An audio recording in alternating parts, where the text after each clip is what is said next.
Well, after many delays, setbacks, and various problems, I'm finally getting around to this next letter box. I'm up to the letter I, and this is the font that I came up with, and we'll have 3 drawers. And like normal, I'll have an I for the drawer pull for each drawer. So this should be fairly simple and quick, I think. And again, a number 12 super skip tooth Pegasus blade is what I'm going to use. Already got it in saw ready to go. So let me get it over there and start working on it.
So there is the final product, the I box, my next one in this series of alphabet letter boxes.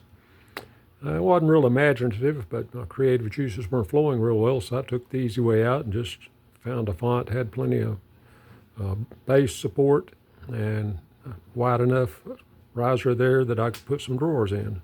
So I think it works. Going to be several kind of work like this. It's kind of hard to get some oddball drawers in some of them, this and the J and some others, but I'll see what I can do with them as I move forward. If you like that, hit the like button, and we'll see what the next one looks like if you stay tuned. And I don't know how long it took me to get me up. It took me a long time to get this one out. I had a lot of things going on. It's springtime, and gardening and yard mowing is picking up now, so I have to kind of budget my time. So thanks for watching. I hope to see you in the next video.